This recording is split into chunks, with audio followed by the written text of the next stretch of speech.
Assalamualaikum warahmatullahi wabarakatuh. Alhamdulillah wassalatu wassalamu ala man la nabiyya ba'dah wa la haula wa la quwwata illa billah amma ba'du.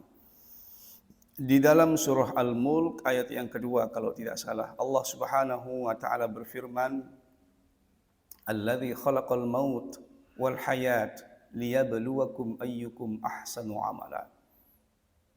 Dan dialah Allah yang menciptakan mati dan hidup sebagai ujian bagi kalian. Siapakah di antara kalian yang paling baik amalnya? Jadi Allah Subhanahu wa taala menciptakan mati dan hidup pada hakikatnya menjadi ujian bagi kita. Ujian bagi kita yang beriman kepada Allah dan Rasul-Nya. Siapakah di antara kita yang hidup ini, yang beriman ini, yang paling baik amalnya? Jadi amal ibadah itu yang disebutkan di dalam ayat ini adalah yang paling baik, bukan yang paling banyak. Karena ibadah yang banyak tetapi tidak baik, maka itu tidak akan membawa manfaat di dunia maupun di akhirat. Akan tetapi ibadah yang sedikit tetapi baik, itulah yang akan membawa manfaat. Kalau dibahasakan dengan bahasa lugas, ibadah yang kuantitasnya baik, banyak,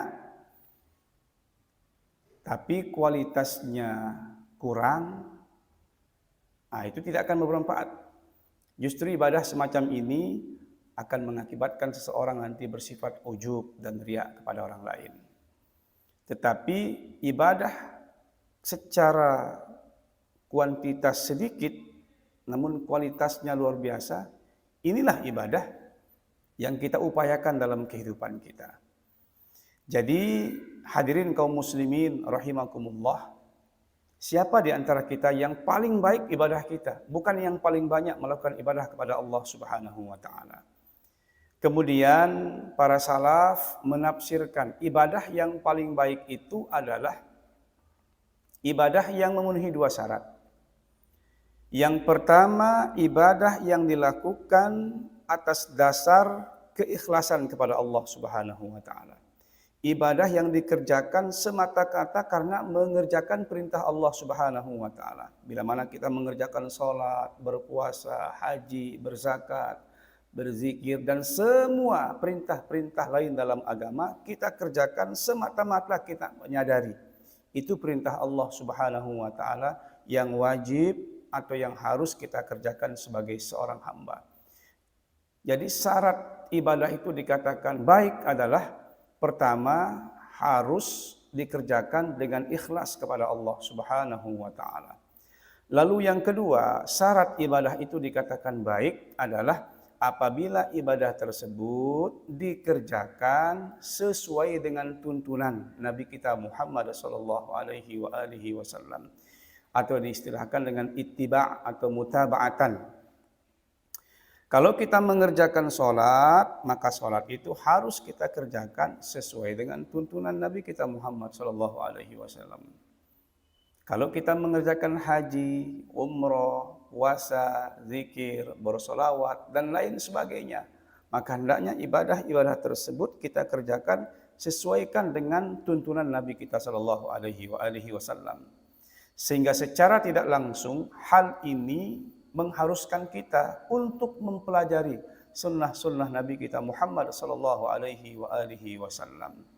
Hadirin sekalian kaum muslimin rahimakumullah, apabila kedua hal ini sudah terpenuhi ketika kita melaksanakan ibadah kepada Allah Subhanahu wa taala, maka inilah yang dikatakan ibadah yang paling baik, yang otomatis akan diterima atau dikabul oleh Allah Subhanahu wa taala. Oleh karena itu, mari kita saling ingat mengingatkan agar setiap kali kita melaksanakan ibadah, perbaiki hati dulu. Kita perbaiki niat kita luruskan niat kita lempengkan niat kita karena Allah Subhanahu wa taala. Karena kalau kita beribadah untuk mencari perhatian, untuk mencari pujian makhluk, maka kita akan capek mengerjakan ibadah. Kita akan capek mengerjakan ibadah. Namun kalau ibadah tersebut kita kerjakan semata-mata karena itu perintah Allah Subhanahu wa taala yang menjadi kewajiban kita sebagai makhluk, sebagai hamba, maka ibadah itu akan terasa ringan, tidak melelahkan. Bahkan lama-kelamaan ibadah itu mendatangkan satu kondisi batin penuh dengan ketenangan, kenikmatan, kelezatan tersendiri. Pun juga demikian, kita upayakan ibadah yang kita kerjakan hendaknya disesuaikan dengan tuntunan Nabi kita Muhammad sallallahu alaihi wasallam. Bukan berdasarkan kata orang atau kata orang. Kalau kita mengikuti kata orang, maka begitu banyak tata cara pelaksanaan ibadah sholat yang membuat kita menjadi semakin bingung dalam melaksanakannya.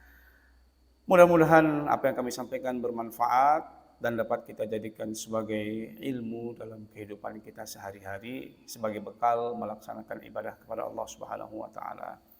Terima kasih. Wallahul muwaffiq wal hadi ila sabilir rasyad. Wassalamualaikum warahmatullahi wabarakatuh.